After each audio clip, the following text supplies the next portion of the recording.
Hello, friends, and thanks for tuning into Taste Radio, the #1 podcast for anyone building a business in food or beverage. I'm Ray Latif, the editor and producer of Taste Radio, and I'm with my co-hosts for this episode, John Craven, Jackie Brugliera, and Mike Schneider.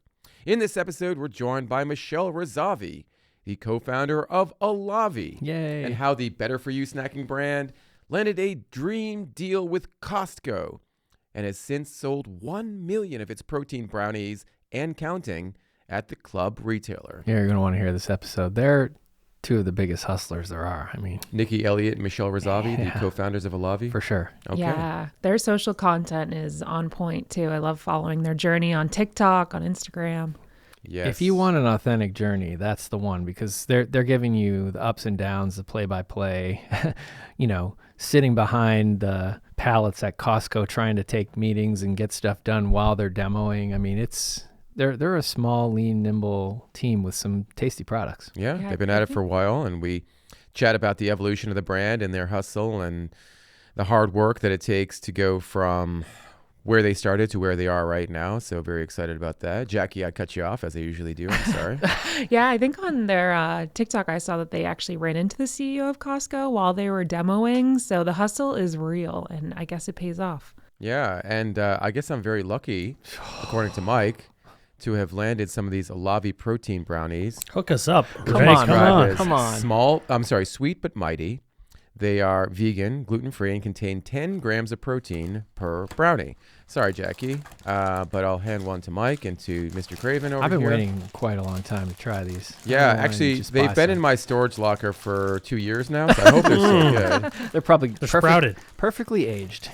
Let's see. I feel like that's what we should have these at BevNET Live, should we not? We should. This would be great to have in your pocket, because if you're trying to get what are you trying to get, Ray? About 150 grams of protein a day, 1 per pound.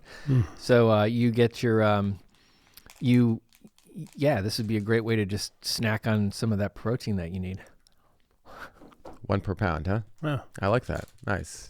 Yeah, you're light, Ray. You're lean. I'm a lightweight. You're lean and mean, Ray. Yeah. But I love this little call out. It's a kettlebell. The protein's on a kettlebell. It's so cute. Did you see how I was trying to slip BevNET Live into the conversation? Yeah, and then Mike just friggin' shut it down. Well just done. destroyed it. Yeah. All right, let's try again. Let's make it less slipped in.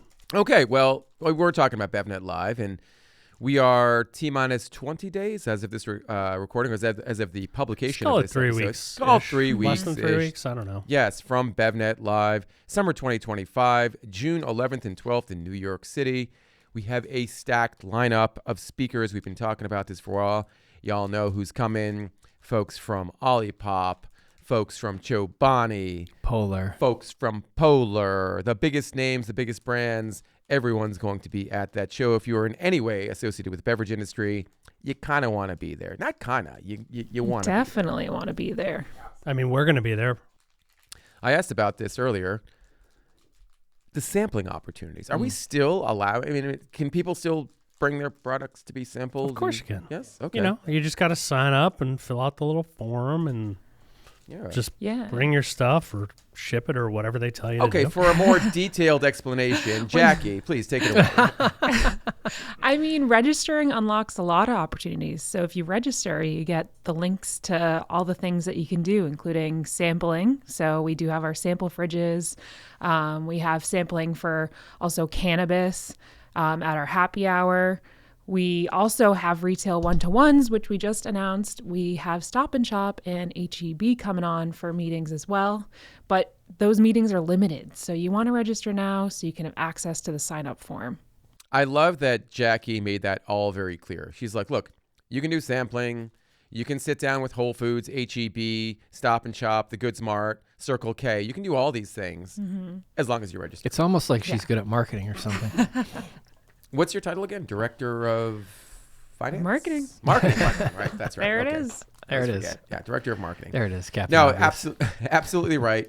Registering gets you into so many different places at the show. If you want that opportunity to sit down with an HEB, with a Whole Foods buyer, if you want investors, retailers, distributors, consultants to be able to taste your product, get in those coolers, you got to register for the show.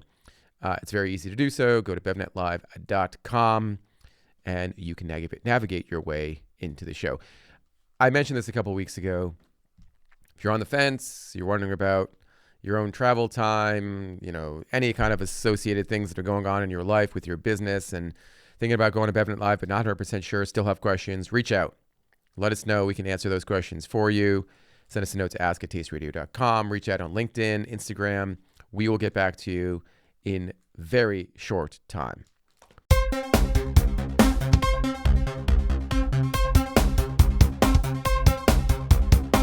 I think this might be the highest number of M&A and strategic financing deals that we've seen in years. Perhaps even since I've been at BevNET, I haven't seen this many. And we had 2 more happen in the past week. First, Chobani acquired Daily Harvest. Daily Harvest, as everyone knows, is a maker of better-for-you foods, including smoothies and meals. They started out as direct-to-consumer. They are now sold in a variety of retailers.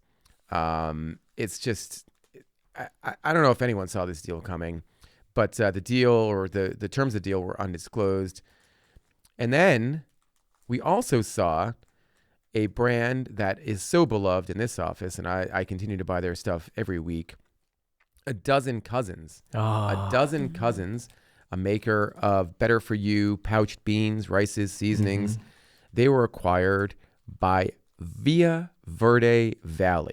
Let's go back to the first thing you said. I mean, I think, first off, I'm not sure that this is like the most deals that we've seen. I think this is sort of a unique time for deals where, what's missing from the market right now that we've seen in other years is just the flood of like small, call it like $1 million-ish to $3 million-ish like fundraisers. And instead, what we're seeing are brands that normally wouldn't have, exiting, something like A Dozen Cousins, for example. But I think, to answer your question about Chobani, I mean, I unfortunately don't think Daily Harvest was a great company. I think it was a cool product with a very interesting value proposition, and it unfortunately had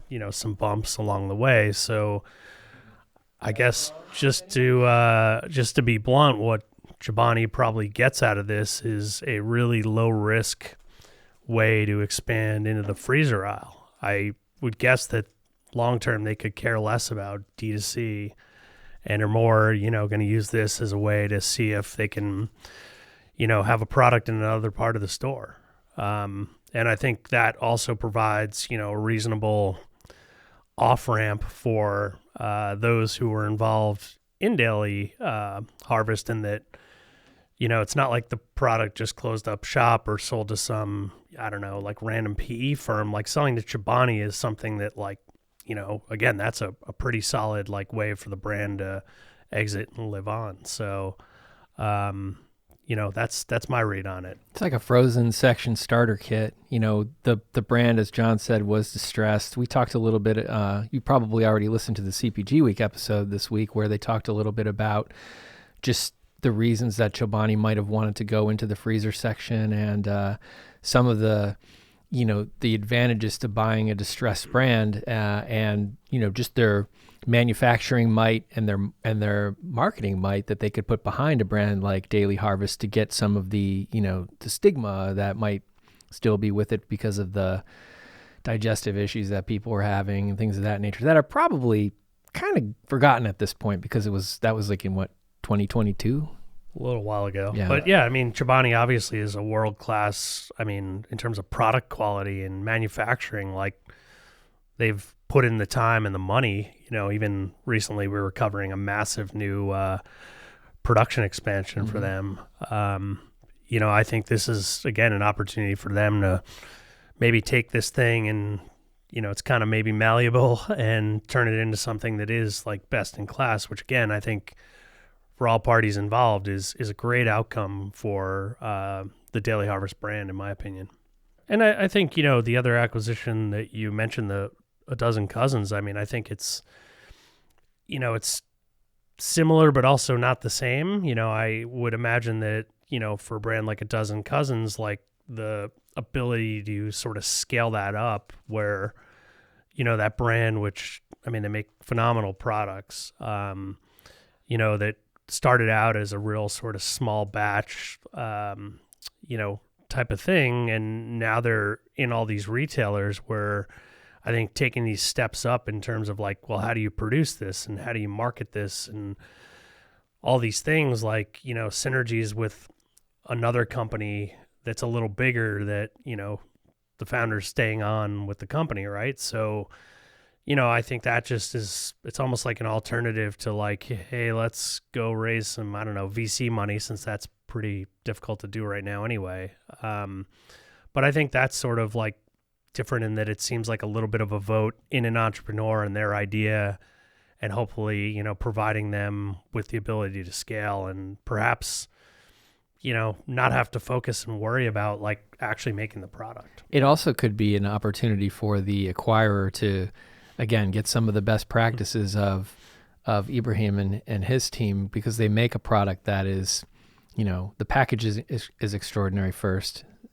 What's inside is not only tasty, but good for you and also convenient. So there's just a lot of the ingredients that you'd want in a company that you would inquire in a dozen cousins for a strategic. Yeah, I mean, I think it totally makes sense, and it's in line with what we've seen from some of the acquisitions this year, where the founder of the company was on the verge of or in a place where they needed to raise a lot more money for the company to continue to scale and grow. And instead of raising that money, they took an off ramp to a strategic acquirer, and they did that in this case of a dozen cousins, or I should say, Ibrahim Basir, who was the founder and CEO of A Dozen Cousins, who was amazing. One of the nicest people you could ever want to meet. Yeah. Agreed. So just a reading from the Nosh article, and just to offer some context here, Verde Valle claims to be the first brand to introduce beans in a pouched format, making the business combination a natural fit for A Dozen Cousins lineup of ready-to-eat beans, rice, and seasoning sauces. And, Ibrahim talks about this in a press release, about how this deal is going to dramatically strengthen the supply chain and make it easier to share our products with more people.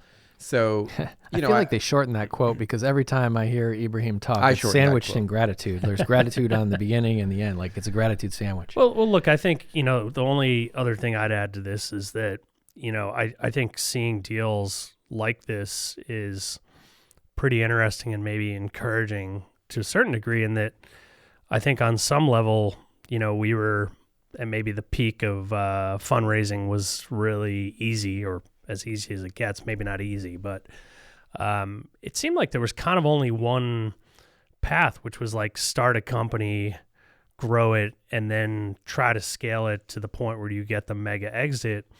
And to be honest, I think that's not the journey that most entrepreneurs are signing up for or what they're passionate about.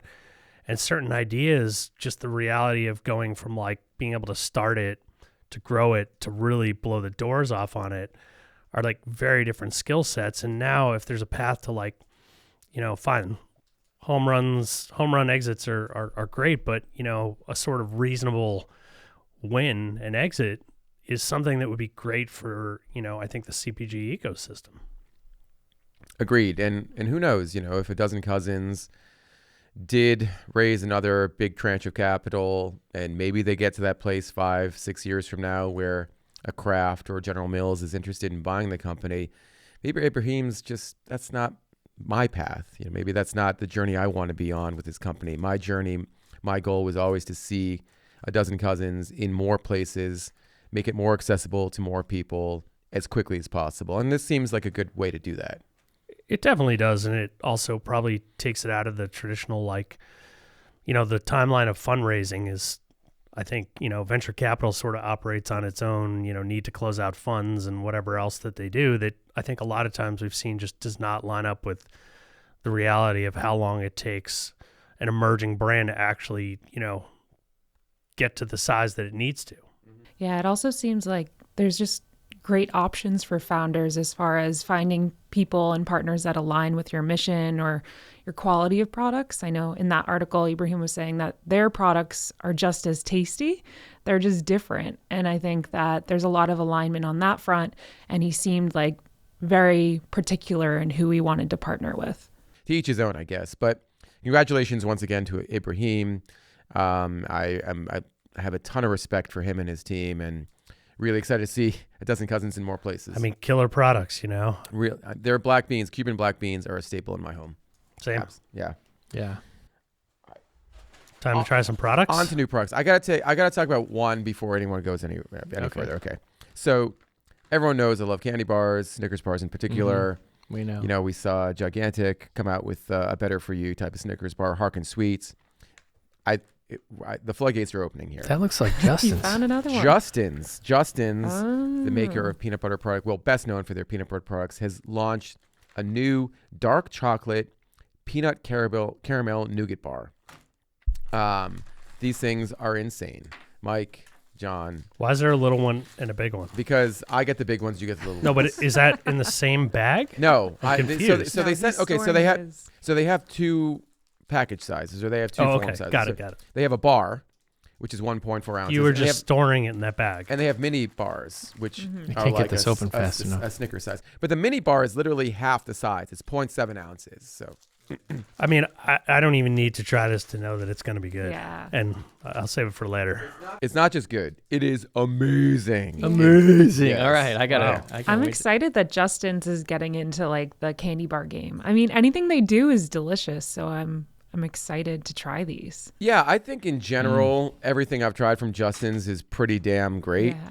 This is a 10 This is out of 10. amazing. Isn't it good? I don't know when this the ideation for this product came about, but I do think that when you see brands like Harkin and what they're doing, and you see bigger companies like a Justin's, they might have noticed and said, "Hey, we should get into this business as well." And again, this is a tremendously delicious product. So You ready to wash it down with something? yeah, Ray? let's wash it down. So Campari, everyone knows what Campari is. Give it the intro, Ray. The Amaro, the very, very famous Amaro, and I mean, they make Spirit Aperol too, don't and forget. Aperol. They're also a strategic company that owns a lot of different brands. Gruppo Campari. Gruppo Campari. There's someone over But to they Mike have, too. they have Can a actually partake. non-alcoholic Campari-ish product that is a bright orange. It's like neon orange. Oh, I like What's the this nose. called? Well, this is called Crodino. So it's a non-alcoholic spritz. They've had this in Europe. I think it was created in the 1960s as a soda. And it's interesting seeing some of these bigger companies that have had NA options kind of free flowing elsewhere, but have been a little hesitant to do it here. And it's not bad. I mean, it feels a little, I don't know, maybe more bitter than I would have liked it, but So I think the bitterness is to my liking. To mine too. It definitely doesn't feel like a soda. It feels like a non-alcoholic cocktail or spritz. I'm with you, yeah, Ray. no, totally. Any less bitter, and you're just like a little bit of a bitter soda. It would have tasted like Yeah. more of a crush. I mean, I do wish they just made this a little more clear that it was part of the Campari portfolio, but I don't know. Maybe that's just something industry people will care about and consumers won't. But I will say that the neon orange concerns me a bit. I don't know if that's coming Yeah. from FD&C, It whatever. can be a little off-putting seeing neon colors and well, liquid. funny you should mention that because the other thing, have you tried this yet? The San Agrestis Phony White Negroni. I Oh, think so, yeah. or is that brand new? So they. Oh yeah. This is clearly a bit of a preemptive move to have a product without coloring, since their core product is like bright red. Okay. But I mean, this is probably. I mean, I don't know. I've been a big fan of everything that Santa Agrestis has done on the NA front, I guess, as well as the A front too. The A front, Alcohol, right in the A. I don't but think you mean on this, the front. I feel like this is their best one yet. Really? What is it? Oh damn! It's a non-alcoholic It's a Negroni. Phony White Negroni. Are you sure this is Okay, phony? So it's just white. This is a Negroni. It's just Weird. white. This is really Yes. good. What's the typical spirit in a white Negroni aside from Campari? Luxardo. Gin. Yeah. But what makes it white is what Jackie was asking. Oh, yeah. You just sub with some other bitter liqueur. Bitter Bianco is a really good one. There you go. Some people use that Suze stuff. I don't really like that, but there's a million different kind of clear or clear-ish spirits you could use. Yeah, this is again a 10 out of 10. This you would That stuff's amazing. with an ice cube, slice of orange. I mean, you really wouldn't know the difference. Not to crap on Crodino, but Cheese guy. I'd rather have the San Agrestis Phony White Negroni 7 days a week. I mean, I don't mind the Crodino. It was pretty good, but yeah, the Phony White Negroni tastes like a Negroni. It almost scratches the Negroni itch. I mean, I don't know. The obvious thing Campari's got to do is just NA, RTD, Aperol Spritz. Yeah, but it would probably look and taste kind of similar to that. Just put it in a can. Who cares? Maybe. Anyway. Well, okay, so we're talking about two products here in the Justin's peanut caramel nougat bar and the San Agrestis Phony White Negroni, where I feel like these are holy grail type of products. No compromise, better for you ingredients, and doing right by consumers because consumers want clean label. They've been talking about this forever, and it's come to a head this year, I think, for a lot of different reasons. But I'm really happy we're in this place right now. Can I throw one more in here that Yes. I've been meaning to bring out? This is instant energy gum. Oh no! It's got 100 milligrams of, just in case you want one. 100 What's this? milligrams. It's remember those like gum that had like a liquid center? Yeah. That's kind of like what this Ooh, is. Really? Met these It's almost guys like a at, gusher? they were at the A startup gusher, yeah. CPG event in LA, and I brought this back, but it's pretty good. It's just, you want caffeine fast, don't have time for Mike to make you a crappy latte, have a little instant energy gum. Okay. 100 milligrams, just straight. Sour apple. the system. I love sour It's apple. kind of tasty. I'm going to try this. Kind of tasty. Although this is the first time I ever Get chewed ready. gum on the podcast. to Yeah, be what's honest. going on here? Aren't you afraid of your dental work? You're afraid of your teeth?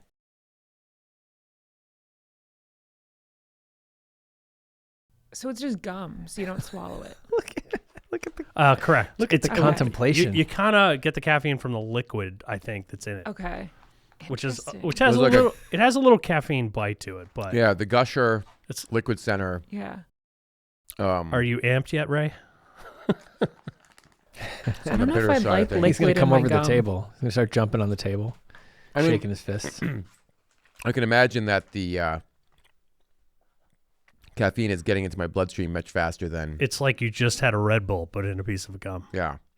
Okay. You're welcome. All right. What do you got for us there, Mike? We got wrecked. We got wrecked, bro. We got- REKT. Yeah. It's a crypto thing you wouldn't understand. Yeah, founded by Ovi Farouk, Mambo, and Keyboard Monkey.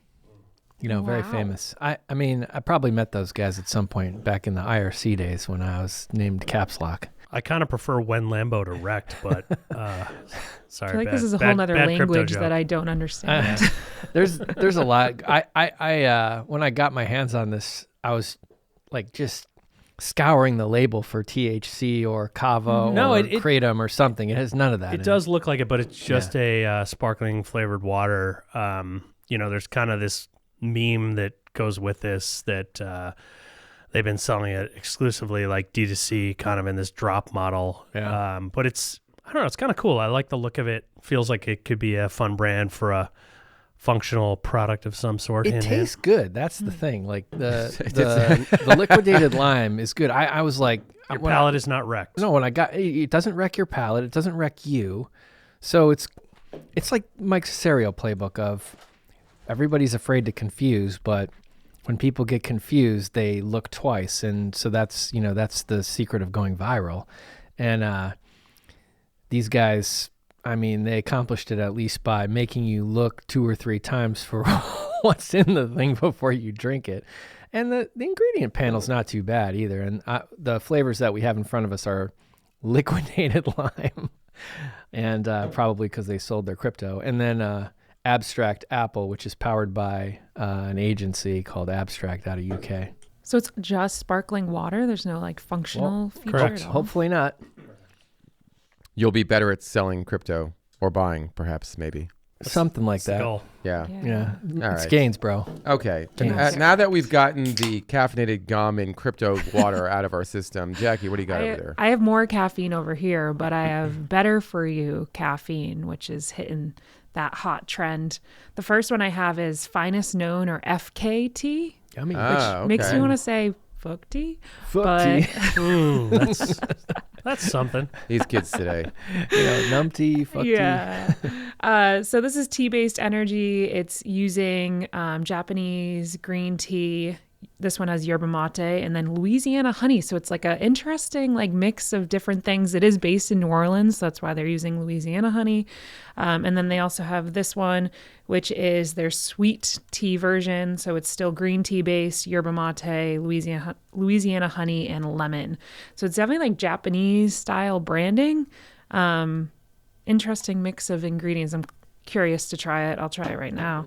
But I love green tea based. It's interesting seeing them mix green tea and yerba mate. Yeah, that's interesting. I think I would want a smaller can, as the Japanese do when they're drinking their tea out of cans. Mm-hmm. Never heard anybody say sweet tea. I'm usually hearing sweet tea.